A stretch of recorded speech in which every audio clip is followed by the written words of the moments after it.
This is Mazzy with Dr. Robert. Yeah, he does that thing. Hipsters and like old people that are pretending they're hipsters do that thing. Flipsters, and So this is a little bit of a rant video, but we want to talk about record stores. I don't know if we're going to get specific, but record stores, price stickers, the things. I mean, we love record stores, of course. You love record stores, of course.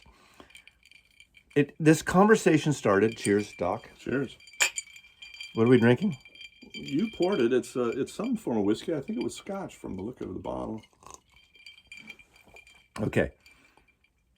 What's with these used record stores putting these records, stickers on records that friggin' ruin the covers that you can't peel off? Now, I want you to comment, but I understand that there are disrespectful and what's the word I'm looking for? Dishonest. Dishonest customers that will go and changing prices, taking this off, changing the record inside, making something more expensive, less expensive, that whole thing. Happens when you order online too, where assholes will say this arrived in this condition and they've replaced the record. We're not talking about that, but okay, I get that. But record stores out there, if you're watching, if you own a record store, put on labels that can be removed. We have technology today that you can write the name of the title. What's your opinion, Doc? Well, I actually have a very strong opinion that's pretty much in line with what you just said. And, I've said, I mean, the record cover is a collectible. And you go into a comic book store, they don't put the price tags on the comic books. You go into a sports card store, they don't put the price tags on the baseball cards. And, let's grow up. Let's figure it out. I think there's two options. One is to put the price tag outside of the record itself on the record sleeve. Another, Okay, now, having said that, so okay. For instance, now okay, look at this, Leuven Brothers. Okay, I bought this I think I bought it at a record shop. I don't remember. I love Leuven Brothers. Capitol Records. It's only $8, but $8 is not. You can't even get. Well, you can get a cappuccino for $4 or $3, or $5, depending on what city you're in. But okay, that has that. Now, is this removable? Do we know this? Now, I could see, okay, put it on the sleeve, but if you put it on the sleeve, record stores are paranoid, and people are paranoid they're going to swap it out and slip it and pay attention. But, okay, so, let's see. Oh, you're hurting me. Oh, no. Ouch. Oh. Pick the scabs till the pus runs free. Physical pain. Okay, now, okay. Oh. This is a good removable sticker. Is that making you loopy? Okay. And there's no residue. Okay, use this kind of sticker. Now, I know, again, the record stores are here saying, oh, people are going to take it out and they're going to put it on an original mono Rolling Stones Decca from 1965 of 66 of Aftermath UK Decca. And it's not $8, right? Well, I guess that's the paranoia. I think, and undoubtedly that's rooted in real life experience where record store owners have felt that their customer base has been dishonest and has tried to slip, slip a price sticker that doesn't apply or a sleeve that doesn't apply to the record that they want to buy. I mean, the solution is, it seems to me, to have some form of identification on the price sticker, right? And of course, you can. If it said 1966 UK Aftermath, right, you take it off and you put it on, a 1987 Kenny G record. You know the difference. Yes. And some places, by the way, use a very abbreviated, just like half of the name of the band or half of the name of the album. There are also, kind of more technically sophisticated things with a price code, right? You can do that. I've been to a number of record stores. I'll call out Dig Records in Portland. That store really does a very nice job of putting the price tags on the outer sleeve, and the price tag identifies the record. It's got a barcode that identifies the record. Now, don't you hate when they also put it on the label? Oh, worse yet. Oh, my God. Worse yet. And, by the way, writing inside the cover, like it doesn't matter if you write inside the cover because nobody looks inside the cover. I look inside the cover. You can't help but look inside the cover. It defaces the cover. What are you writing prices and names inside the cover? No, don't do that shit. No. We don't like that. And we're a record buyer. We're professional record buyers. Professional. We have been buying records for over 50 years, over half a century. We're seasoned. We know, we have knowledge of buying records. Now, okay, let's talk about some specific stores. We hate to call people out, but I am a fan. Grew up in San Francisco. And they weren't even the original, but Amoeba. Let's talk about Amoeba Records. Amoeba Records in the Haight used to be a bowling alley. It was Haight Street Bowl. And then in the 80s, or late 70s, 80s, it became Rock and Bowl. It was one of the first bowling alleys that had rock bands and black lights and psychedelic. You'd go up till midnight too and drink and bowl. You're talking about things what's great about bowling, it's the only sport you can drink and get fucked up and do a sport. Are bowlers athletes? Well, I think bowlers consider themselves athletes. I'm not sure it's the only sport you can do drunk, but it's certainly a sport you can do drunk. So anyway, Amoeba in San Francisco, the Berkeley was the first store. San Francisco took over the Rock and Bowl, and it's an old bowling alley. That's why when you walk into the store and there's a ramp going down, that was the bowling alley. I had no You're idea. basically where the metal section is on the back wall, if it's still there, that was where the pins were. The pins, that's perfect for the metal section. But anyway, and then the tape room over to the right, was that the bar? I don't remember now. That's where you got those smelly shoes. I mean, come on. You put spray in shoes, like that's going to matter, like someone else, like 60 people wore this fucking pair of shoes and they're spraying and that's going to matter. Yeah. Right? Good point. Because this sounds like a stand-up routine, isn't it? Okay, but Amoeba. I like Amoeba, and we both agree that as much as we love Amoeba, it's this huge record store. It's like the old school Tower Records and everything. It's great for new music, great for compact discs, great for DVDs and Blu-rays. Not a great record store for used. What do you think about that? Yeah, I mean, I've been in all three Amoeba stores. Probably I've been in the Berkeley store the most, but I've been in San Francisco and I've been in the Hollywood store. Obviously huge inventory, lots of great records to look at. One of the things they do that kind of irritates me is they tape their records closed. A lot of them. So used record. They seal them I'm up talking about used records. Yeah. like a prophylactic, like you can't, like a nun wrapping your thing up with a prophylactic permanently. I wouldn't have thought about it in that way, but that's a compelling image. But yeah, I mean, it's unpleasant. You got to, if you're going to buy a used record, you got to be able to look at the record. The other thing I'd say is, I kind of get the feeling, oh man, you got a beautiful copy of Undercurrent right there. So It needs to be that's clean. an original. It needs to be That's an clean. Original. Which, now you've distracted me. But the other thing that they do, it has a little bit of a feel to me like the people who work there are all employees. They're less invested in your experience as a customer is one thing, and I kind of sometimes get the feeling that the people who staff the record store are paid in part by access. I've got that record. They're paid in part by having access to buy the records that they want before the customers have a chance to see them, which to some extent dilutes what they have out there. Just saying. But you were That's saying, my impression. I agree with you with Amoeba Records. Their sealed used records are so friggin' sealed. It's not like you can just put a flap up and pull it out. Yeah. You have to bring up to the counter, and the friggin' clerks couldn't care less about. They don't want to go through. If you have 10 or 15 used records you're considering, you want to look at the condition. Right. Right. They're like, what the hell are you bothering me with this? On tape, it's kind of like it's like taking the record out of a straitjacket. It's bullshit. It's a little bit, and it's a little bit kind of the Jack Black and High Fidelity vibe. I'm sorry, you're not cool enough to be buying this record. Why are you here bothering me? Go away. I mean, I'm just saying, I've had that experience, but we weren't going to name, and we wanted to not be critical of specific record stores.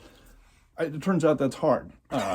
So I don't know. Should we name one? Because this is a bit of a rant video, It's a and rant video. people like rant videos. I need to come up with a name. By the time you're watching this, if you're 9 minutes, 10 minutes into this video, you're a patient person.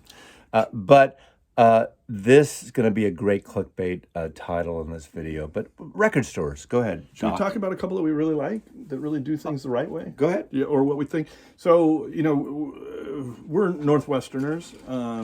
I'm in Seattle and Portland a lot. And so I'll call out one of my favorite record stores in Portland, Tomorrow Records, staffed by Patrick. Patrick is always personable. He is very knowledgeable. And they have a great, just a great store. It's a really nice vibe. It's a really nice physical location. They have stereo equipment and some other ancillary stuff.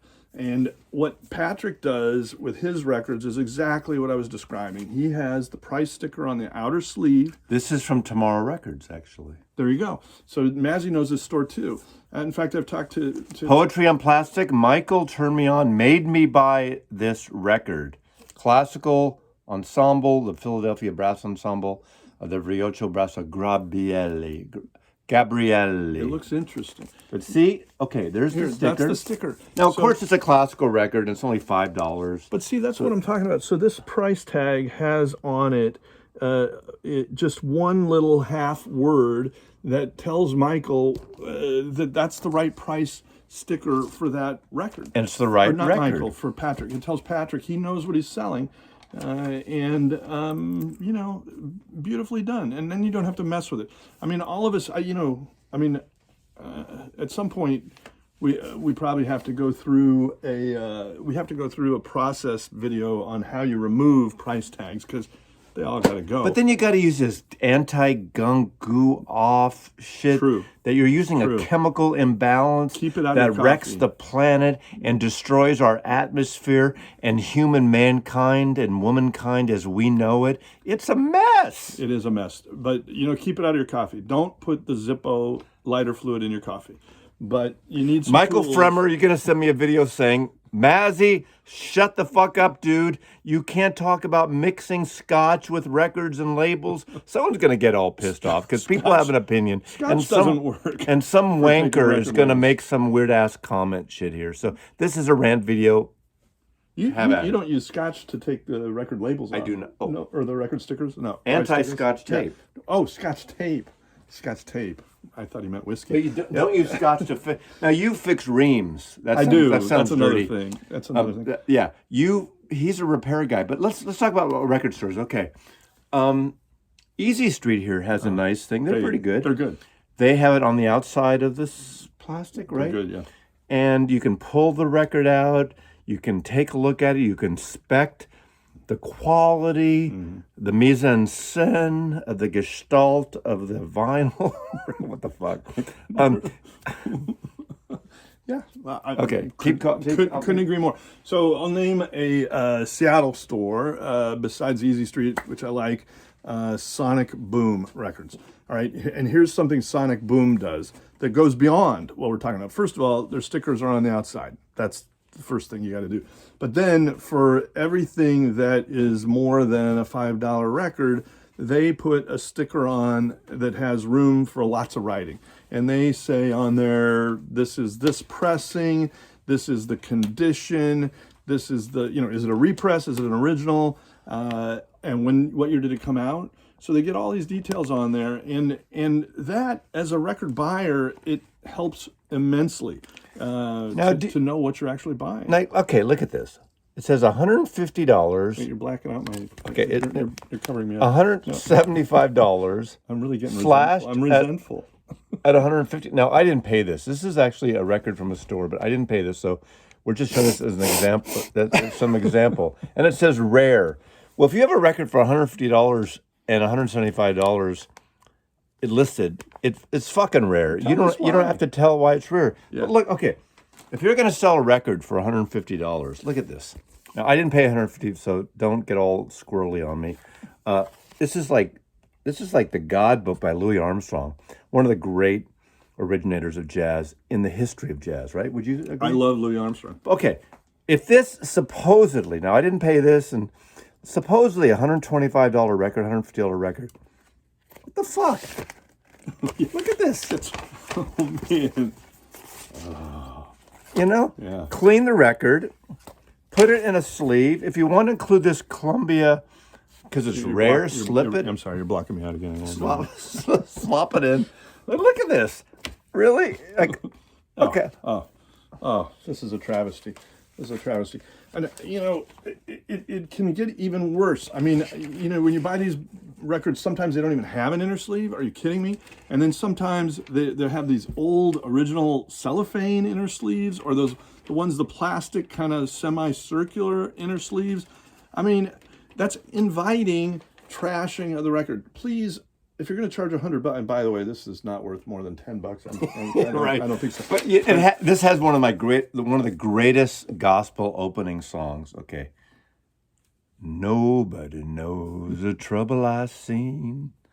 Nobody knows like Jesus. That was my sorrow. Nobody knows my sorrow. Oh, well, I'm sorry. It also has Go Down Moses, what punk artist covered Go Down Moses? Oh, I'm stumped. Joe Strummer. I was going to say Joe Strummer. Well, you didn't say it. That's what popped in my head. I was going to say that. No, it popped in my head. Yeah, but I didn't believe it. I didn't know. Jonah and the Whales. Jonah and the Whale. Swing low, sweet chariot, coming for to carry me home. I love gospel music and I love Louis Armstrong, but we kind of got we got a harmony there. Yeah, we do. This is white boys harmony, yeah, man. It's definitely white boys. But this is friggin' great. But this would not be $150, $160, right? No, that is a $10 record. No, but somebody maybe. Now, as I said before, I'm going to say it 1,000 times. I did not pay that for it, but really, like what? Pick a sticker, make a decision. Well, I'll tell you, the cover here is one of the highlights of that record. That is a great cover. And one further suggestion I might make, and a lot of places do this, the high-end, the classy stores do this, is they don't put a record like this back in a sleeve like this, or even one that's not torn. You know, put this behind the sleeve, put it in a plastic outer sleeve. That's the way most of us store something like this. And, you know, it'd be nice to just buy it in that fashion. And the best places, in my opinion, do that. You want to call out another record store? I don't know. We are very fortunate in Seattle and Portland. The Pacific Northwest has a plethora of stores. I don't think there are any stores that I really dislike. Are there any? Well, there's some I don't go back to. Okay. But I'm not going to name Up here? those. Yeah, Name one. I'm not gonna Name one. No, I'm not going to name them. You know you want him to name one. Name one. Is it Seattle or Portland? Let's narrow it down. I've got some in both places, but I really. Okay, well, let me go through. Okay, we like West Seattle. We like Easy Street. We like Daybreak, the used store in Fremont. We like also in Fremont. We like Jive Time. Jive Time's good. Okay, you mentioned Sonic Boom. We like Sonic Boom. Spin Cycle. I like Spin Cycle. I hardly ever go there, but that's on Broadway. I like that place. Yeah, that's Seattle. I don't go there. We like 45's Going Steady, the punk metal store. I don't go very often. I don't know. What about the one downstairs in Pike's Market? Holy Cow. I like Holy Cow Records. Okay. I like that. What about what's the one? Fat Cat? I like Fat Cat a lot. Okay. I've never found anything there. I've tried. I don't dislike it, but I've never found anything there for me. I like what's the one with the Chocolateria and the Chocolateria and the espresso and the Italian oils. Right. It's in Finney Ridge district of Seattle. I love that place. Stumbletown Records? Stumbletown Records. That's a good place. Good place. And it's really it's coffee. different. You It's can have different. coffee. It's different. Yeah, So we like that. 45 Golden Oldies. Golden Oldies. We like Golden Oldies. That's on 45th Avenue. You hang around there, and it's across from Dick's. 45th. Yeah, Dick's right next fast to Dick's fast food, burgers. Dick's Burgers. So we like that. Close. Okay, I don't You can get a burger if you want. exactly. Now going down to Portland. Okay, Crossroads. So you got to call out Crossroads. Yeah, it's great. It's like a antique mall of record stores, different record vendors. Millennium is great. Not great for used, but Millennium is the best for new records. Oh, see, you're not a new record guy. Yeah, You're not a new Millennium music. is new records. Anything past Cream's Disraeli Gears or the live record, he's like he never heard of them. Did they make records after that? Yeah, he has no idea. Past 1968, he has no idea what they are. Did they really keep making records? But I like Millennium. It's great. They have like 50 copies, over 25 copies of a new release. Great for new music. The used is a little okay. If you like Johnny Cash and Jack White prayer candles, and Kurt Cobain prayer candles, that's a good store. So that's okay. You're way over my head. Tomorrow Records, you said, is another good one. I like that little place. Little Axe.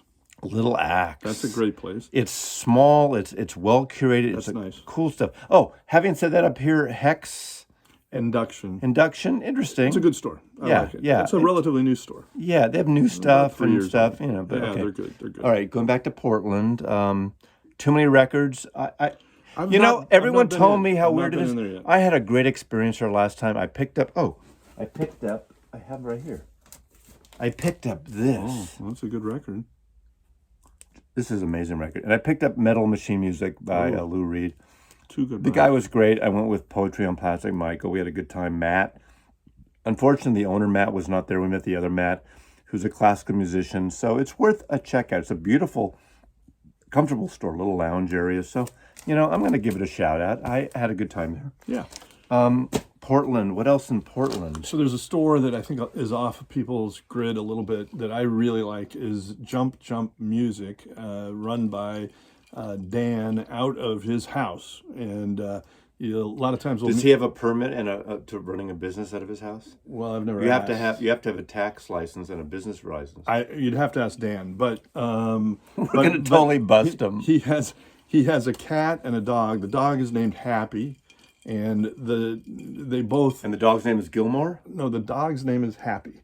And the cat's name is Gilmore? I don't know. Yeah, Have you heard of Happy Gilmore? Happy Gilmore, yeah. That's or Happy Trom? Happy Trom? Happy Trom, yeah. Happy, and what's his brother's name? Happy... How about Happy Joy? I don't know. I don't know the cat's name. The cat is... I hope we get a lot of comments here. Please subscribe, push that button, and... No.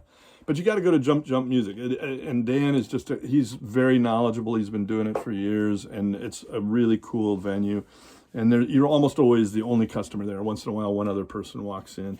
So I would recommend that. And I probably should also mention Exiled Records. Oh, yeah. Exiled is on Hawthorne, and now they've got a store over in Beaverton.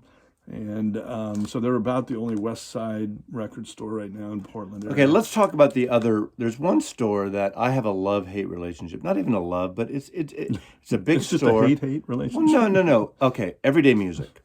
Everyday Music, there used to be 2 outlets in Portland. I think there's one left. There used to be 3. Okay, there used to be one in Seattle. Right. It's gone. That's gone. There used to be one in Bellingham. That's gone. I think there was one in Canada. Might have been. Upper United States? Or as Italian would say, Upper U.S. But Everyday Music, okay. Upper U.S.? The upper part of the United States. Upper U.S. Okay. Okay. Everyday Music are usually physically large stores, and they have a lot of new stuff. You have to really scurry through and find some interesting things. But they don't curate very well because they have like 20 copies of some shit-ass Supertramp record. And who really ever really wants a Supertramp record? I like Supertramp. I hate Supertramp. Anyway, but they'll have like 40 copies of the same thing dog-eared for $3, $6, $8, $20. No condition. It doesn't really matter. They don't curate. They don't, it's like a shit show of whatever they can fit in the bins. But I do go in there. We, Michael and I, again, in Poetry and Plastic, went to the one in Portland. And we did buy some things. I found some things there. I did find a Sonic Youth thing, like a 7-year-old reissue of Geffen, I guess, Sonic Youth thing that I hadn't seen in a while. So it wasn't really particularly old. I like going in there, but there's a little weirdness to me. I don't feel like it's a soulful record store. It's almost like a chain that's not a chain. That's my point on everyday music. Wow. Well, here's the funny thing, because this is just a rant, and we didn't practice this. We didn't rehearse it. We didn't even really talk Like we have a about it. script, like Maslow has. Nothing. I never use No, scripts. there was no script. But I gotta say, I think you've hit the nail on the head, and I don't want to gang up on everyday music. At the same time, it has a little bit of a chain store feel, the same way that Amoeba does, which is just that the employees are there. They're not. They don't have ownership. They don't have commitment to necessarily customer satisfaction, and it also does, to me, at times feel a little picked over, and they do a thing too of sometimes sealing some of the records. So and by the way, they are modeled off of a store in Minneapolis called Cheapo Records, and I didn't realize this until recently. I thought Cheapo was modeled after them, but I guess Cheapo was there first. Some people that worked at Cheapo moved out to the Northwest, started this chain, Everyday Music, and I have no idea why they're kind of shutting their operations down. But And that's not to be confused with Electric Fetus. No, it's an Electric I like Fetus. Electric Fetus. I do too. That's in Minneapolis. It's also in Minneapolis, and right. that's an independent record store in Minneapolis. Right. Shout out to them. It's just not, to me. It just doesn't feel welcoming in a way. There's nobody remembers your name. Nobody really tries to help you. Norm at Cheers. Yeah, Don't ever call me Norm, because it's the guy at Cheers where his name is Norm. Where everybody knows your name. It's not. It's. But okay. Here's the deal. Except you don't call him. I was in record store business when it was too much. I mean, there is a little bit of a cultural, temporal. I can't even speak right now. Have another drink. I know this is really. We're not going to edit this at all. Come on, have a good time, chill out, you guys and women, and like the guy and woman, I should say. One woman's probably watching this, but it's mostly guys. It's a real live girl is watching this, maybe one, maybe. But we love record stores, and at one point, the good doctor thought, God, maybe I should open a record store. Everybody who asked me, my friend Chris, the long cut, a bunch of other people, maybe I should open a record store. I say, don't. You got to work your butt off, and especially if you're older, you got to schlep records. And I admire these people that work in stores that search out collections, that seek out new music. You got to really be on top of it, and to deal with taxes and insurance and rents and employees and asshole customers that want to change stickers. That's what this whole thing was about, changing stickers on record stores. This is what the Rants about. But I think the way to do it is you want to have a cafe or a restaurant. What's great about Easy Street in Seattle, what's wonderful, one of the reasons. That's a good one. First of all, it's a good record store. They're like the Pearl Jam local store in Seattle, and I love Easy Street. They have a stage, they have live shows every once in a while, but they have a diner. They have breakfast and lunch, not dinner, and it's cheap-ass stuff and good. You could have, like, the Johnny Cash is like steak and eggs and hash browns for like $12. Now, $12 might be a lot in Kansas, a lot in St. Louis, a lot in the South, but in Seattle, $12 for steak and eggs is fucking like a bargain. And they have a bar there now. So good or bad, the food, the alcohol, the bar supplements the record stores. Now, of course, we're in a record store. We're in a record buying frenzy. So it's good. But that really sustained the store during the slow times. And I think I would love to have a cafe. Markup on coffee is crazy good. So you can make at least supplement it, have a sitting area where people can look through their buys, right? Yeah. Take a break. It's cool. Yeah, it's cool. I like that idea too. There's a new store down in Portland. I think the name is Beer and Records. I might have it wrong. It's over in the Selwood neighborhood. I've been in there just once. And that was cool. They serve beer. They have a bar, and so you can have a drink. You don't want to take it too close to the stacks, but it's interesting. I talked to the owner there a bit about the business model, and he said he makes much more off of the vinyl sales than he does off of the beer sales. But the But it's bigger, all used stuff. it's that's a used. No, 'Cause it had a combo. Really? They have both. Because Yeah, the they have markup both. on new stuff is not great. Yeah, I don't know, but I do know. well, and I believe you, but I mean, this is what he told me, so I didn't like ask to examine his books or anything, but but the thing is, that it draws people in and it keeps them there longer, right? So, and it kind of enhances the feel of the place. I think it's a great thing. Well, we're going to close now, but in the last thing, I want to say one more thing about record stores. In 2023, e-commerce. During the pandemic, during the lockdown, I had some local stores here, which I adore, that their website and e-commerce site was fucked up. It was no good. You couldn't find anything. If you would search for, let's say you search for a 10cc record, you'd get, thousands of records, everything that's in print that they could order. Not really thousands, but, you see what I'm saying? It wasn't concise to their particular exact inventory.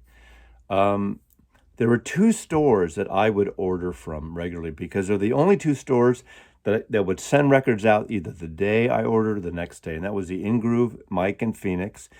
And he, as you know, I know Mike, and he's been a great patron of my channel. But every Thursday morning, like clockwork, he tells you the new releases. How come more record stores don't do this? Now, there's Toad Hall, which I don't really participate in, but they do it. Daybreak doesn't. Daybreak does it on Instagram. You got to do at least Instagram, but they don't really have an e-commerce site where you can order online. The other one was down. We were talking about tonight at dinner. We were talking about in Tacoma. High Voltage. High Voltage record. Their e-commerce site. I would buy new releases from them. So those two stores, In-Groove and High Voltage in Tacoma, I would buy it. It would ship out that day or the next day. Within 2 or 3 or 4 days, I'd get the new releases. Now, we're out of that pandemic time. Maybe we don't need that. But this day in the 23rd century, whatever century we're in, in my 21st century, I know. Like this guy's a joker. But you have to have your shit together, your website, your Instagram. If you're a used store like RJ at Daybreak, he shows the new things he's got in that he's going to dump tomorrow morning at 10 a.m., drop in his store of used stuff. That's the way to go. You need to get with the internet because it's all about that visualization, and we're all looking for those records. So any last words about that? Yeah, I mean, I like the internet. I honestly, I bought, it's just a couple handfuls of records off of the internet as opposed to in person. And I think I'm just old school. I like to see what I'm getting, first of all. I've been burned a few times in the few, the relatively small number of records I bought online in terms of condition. And again, I buy 99% of what I buy is used records nowadays. So that's just kind of my bias. But I don't know. It's a culture. Record collecting is a culture. Record stores are necessary. They're necessary.